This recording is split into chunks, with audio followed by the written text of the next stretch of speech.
Donald Trump at NATO was an embarrassment to the United States of America.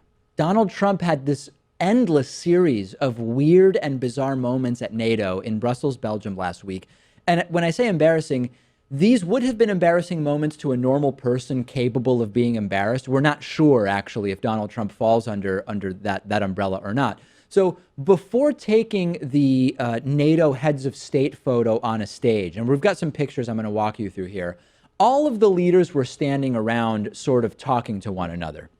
But according to a report, Trump just stood there silently, standing in the center without talking to anybody, just kind of awkwardly looking around, completely unable to interact with other world leaders in any reasonable way. My sense is he didn't have too many friends on that stage. And someone off to the side came up to take a picture. And the Canadian Prime Minister, Justin Trudeau, said, "Everybody wave." And everybody waves. This is really just no big deal, except for Donald Trump. Donald Trump is the one guy on the stage who just refuses to even react like he has any sense of what's going on around him. The photo was taken, which is the photo that I'm showing you. And afterwards, the heads of state sort of continued to talk to one another. But apparently nobody came up to talk to Donald Trump. And at one point, the NATO leaders were standing around in a hallway and the press were photographing them. And Donald Trump was kind of tucked in the back where the cameras couldn't really see him. As you can see in this picture, Trump's kind of in the back there. So what does Trump do? He shoves the president of Montenegro, Filip Vujanovic, out of the way so that he's all of a sudden standing at the front of the crowd, and he kind of adjusts his suit. I'm going to play the 8-second clip for you now.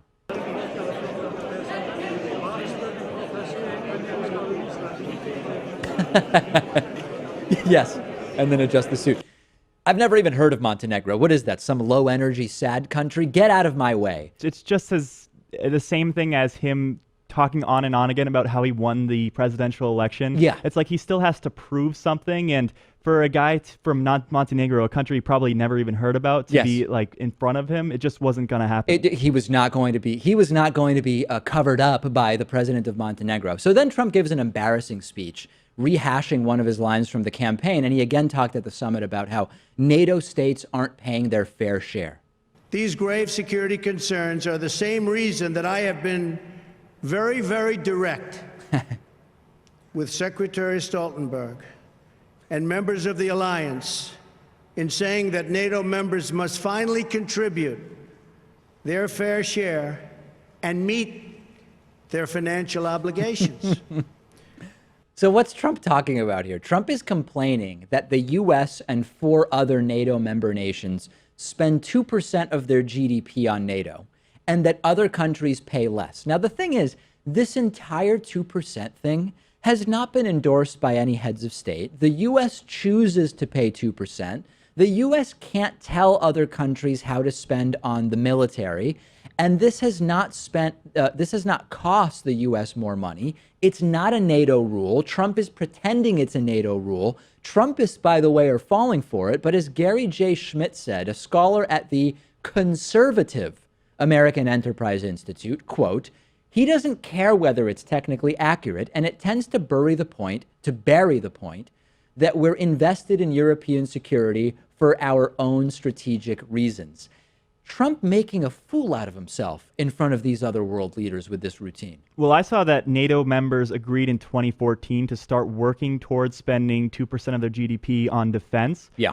But it's only 2017 now. It's only been 3 years, and that was supposed to be in a 10-year period. At the NATO summit, Trump also was refusing to support Article 5 of the NATO treaty. Article 5 states that all NATO member nations will come to the defense of any single NATO nation if they're under attack. Ever since NATO was created in 1949, every single U.S. president has supported this article. Every president since Harry Truman. It's sort of one of the main points of NATO. And people are concerned that Trump has been reluctant to support that article and that it has something to do with Russia, which is one of NATO's biggest adversaries. Russia's surrounded by NATO countries to the west. If Russia were to invade one of those countries, like it did Ukraine, which is not a NATO country, then all of the other NATO countries would presumably come to the defense of that country. And Trump apparently may not want that to happen. So Trump is complaining about other NATO countries not pulling their own weight when it comes to something that is not actually a NATO rule, the 2% thing. The U.S. is actually the one that looks like they're not the team player by not saying, hey, we support Article 5. And of course, the only time that Article 5 was ever invoked was after 9/11, and it was for our benefit. So how could you not respond in kind if they were to be attacked? Absolutely. Trump needs to get with the program when it comes to NATO. It's embarrassing. And have you noticed that Trump seems to enjoy himself a lot more when he's meeting with the Russians and the Saudis? Amongst his NATO colleagues, he did not seem to be having as good of a time.